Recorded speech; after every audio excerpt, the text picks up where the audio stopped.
Hey y'all, it's Sahreth again. I hope y'all are doing okay. I am doing okay-ish. So recently I had a bad x-ray come back.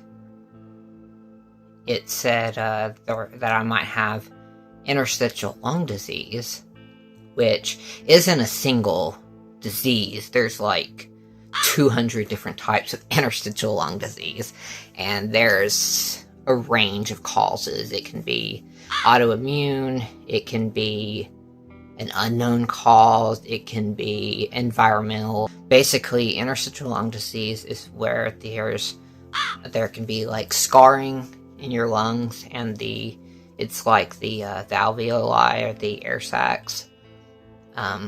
The walls around it harden and make it hard to breathe. I'm no professional. That's just my understanding of how it works. I'll put up some links for y'all to go check out if you want to. Anyway, but a lot of them are very serious.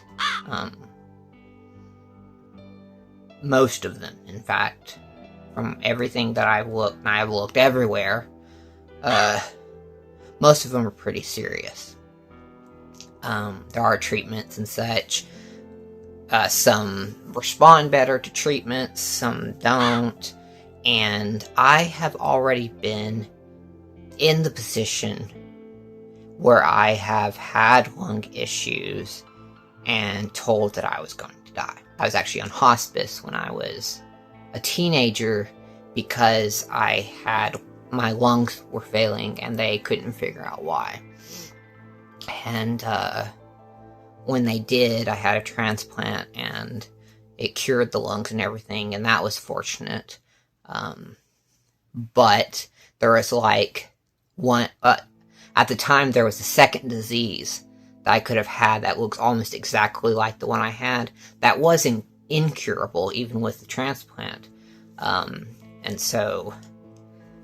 And I did almost die from that, and that's not even what this video is about. But the point is, I've been in that position, and as a very, very young person, where I couldn't breathe, I couldn't get out of bed, I was on oxygen all the time, and I almost died. They told me I was going to die within the week, or they told me after the fact that I would have died within the week if I hadn't got my transplant when I did. With my genetic disorder, I've been told since I first had lung problems back when I was a teenager, I was told that they could come back. Maybe not necessarily that disease, but that with my genetics, I could very likely have pulmonary issues come up again, and they may or may not be something that can be fixed. Basically, I was told, good luck, but don't be surprised if you get pulmonary issues again and they're too serious for you to make it. So that's a great thing to learn when you're a teenager. PCP did the chest x-ray, and I was like, I was hopeful. I wasn't in a bad mood or anything. I was just like, it's going to end up not being anything, and I just need to work out some more or something. And then it came back and it was like, oh, we see, this might be going on. And I've been in a really, I've been trying to not be in a bad mood, but it's gotten me kind of depressed. Because there's a major difference between now and back when I was a teenager. I had a lot of stuff going on when I was a teenager. It wasn't just health stuff, but health stuff was a lot of it. And I just I was depressed. I was super depressed, and I didn't even want the transplant because I was ready to die. I was ready for everything to be over. And so I was actually a little peeved when I did get the transplant, but, had to switch gears and, deal with it. And that's the difference between then and now. It's like, then I didn't care if I died. But now I do. Because I have my wife, and I have my friends, and I have all my animals, and we just bought a house a couple years ago, and it's our first house, and I don't want to die. And my therapist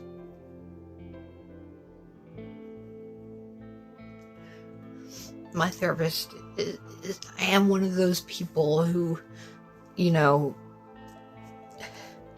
pep talks work on. I know pep talks don't work on everyone, but they do work on me, which is great. And my therapist is usually pretty good about giving me a pep talk, and she keeps telling me, and my wife keeps telling me too, you don't know anything yet. You haven't got an answer yet. You haven't got a diagnosis yet. All you know is that you're having some issues. And I was like, yeah, I know. But it's hard to tell someone who hasn't been there before. And I hope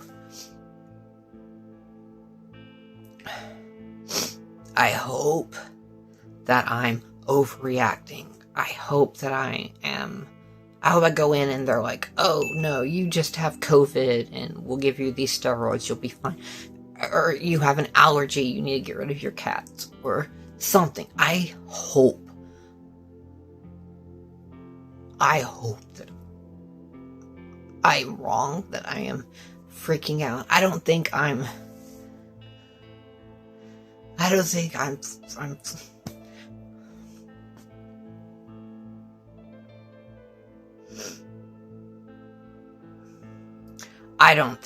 overreacting. I understand that it could very well be something treatable, even though in my specific case, it's very likely that it's something bad. And I hope that it's something that's purely treatable and I'll be fine with some medication or whatever. But I don't feel like I am overreacting, or I feel I have the right to be scared. I feel like I have the right to be worried and to be triggered by this. I hope I come back on here in the next video, or a couple videos, or however long it takes me to see the pulmonologist and finish up the tests. And I come on here, I'm like, oh hey, guess what? All I needed was this pill and I'm fine. I hope so. But right now, it is too reminiscent. It is too reminiscent of what I went through before. It's too reminiscent.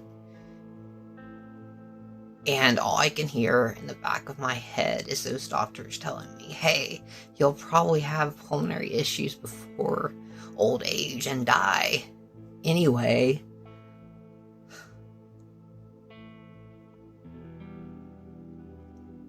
That's all I keep hearing in my head. I'm having nightmares about, I have PTSD. From medical trauma and other things, but I've been having nightmares about my life back at that point. Not just about the health issues, but about the other stuff that's been going on at that time.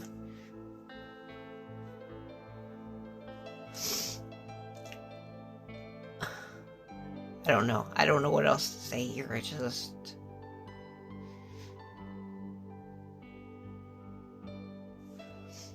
just wanted to vent. I just wanted to say something.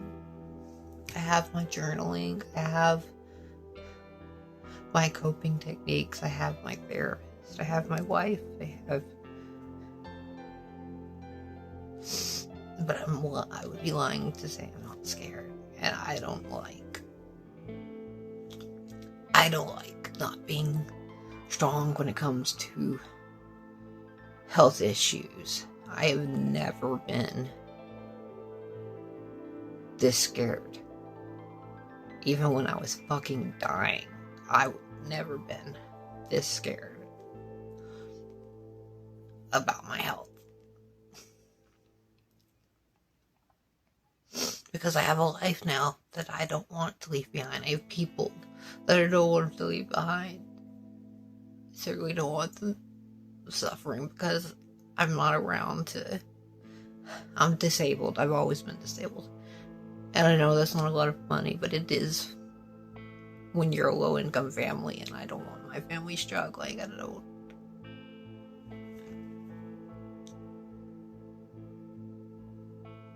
I'm gonna be so happy if I come back on here in another video. I will gladly feel like an idiot right now.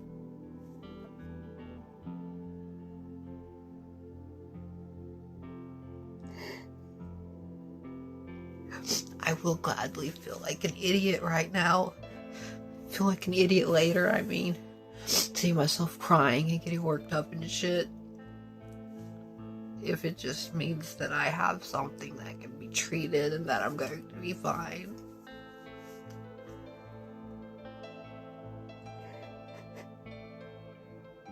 I'm scared. I don't know. I feel like other people think I'm overreacting.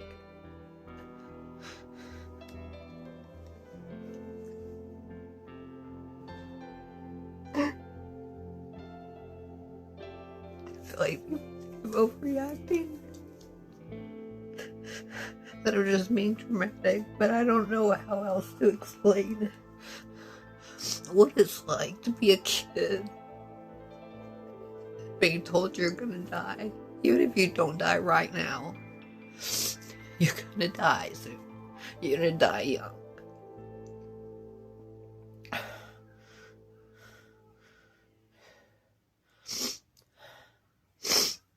Oh.